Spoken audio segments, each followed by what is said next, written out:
So just an update on BFR itself.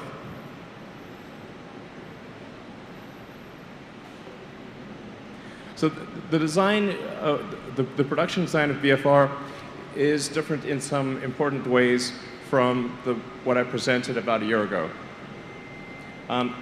Overall, it is 118 meters long. The payload is still similar. It's about 100 metric tons. That's 100 metric tons to, well, actually technically 100 metric tons to all the way to Mars because of orbital refueling or orbital retanking. So we've increased the payload section to be over 1,000 cubic meters. I think it'll probably end up being something around 1,100 cubic meters. There are forward actuated fins and rear actuated fins. So there's the two forward actuated flaps, and then there are two rear actuated wings or fins or flaps, depending on what. They're not exactly comparable to anything else out there. But you kind of want four control surfaces to be able to control the vehicle through a wide range of atmospheric densities and velocities. So the way it operates is kind of more like a skydiver than an aircraft.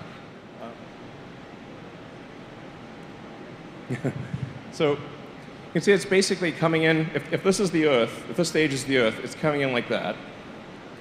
And it's just using its entire body to brake. And it sort of goes like that and slows down, and then it falls like a skydiver. And then it rights itself, fires the engine, and lands on the fins. I mean, this will look really epic in person. Like, it looks like guaranteed to be exciting.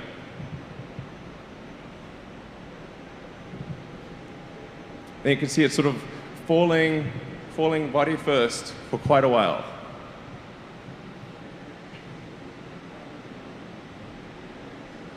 It's really quite gentle. You're just sort of falling at terminal velocity for quite a long time. Very gentle fall, just sort of like floating down. And then it rights itself at the end, fires the engines, and lands. It's very counterintuitive. It's not like anything that people are familiar with. It's not like an airplane. Or, yeah.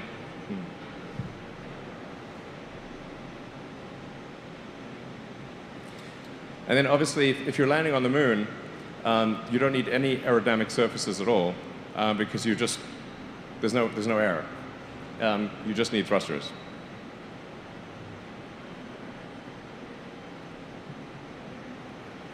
So the next steps with BFR are we're going to build it, or we are building it.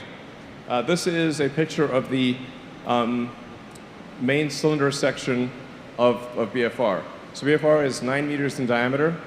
It's really quite enormous.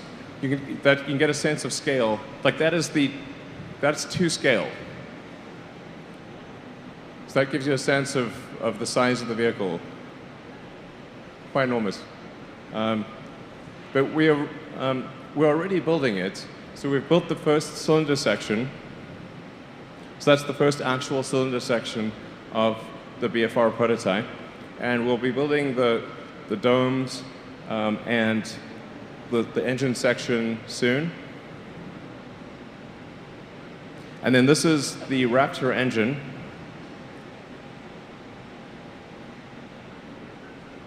So this is the Raptor engine that will power BFR, both the ship and the booster. It's the same engine.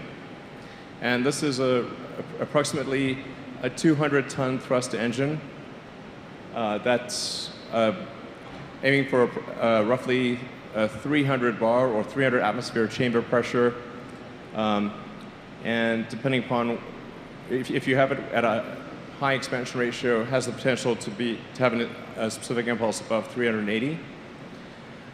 But it's a stage combustion, full flow, gas, for those who are interested in technical details. Yeah, so this is the trajectory.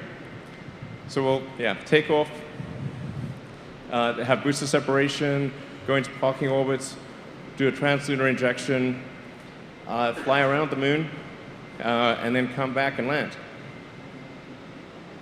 Yeah. That should take a few, basically about 4 or 5 days, and be very exciting indeed. We'll do a bunch of test launches without any people on board before having people on board. To be clear, it's going to be very important to test this vehicle thoroughly before putting anyone on board. That's where I'd like to introduce the first paying customer of BFR. Thank you, Elon. Thank you, everyone. Wow. I am from Japan.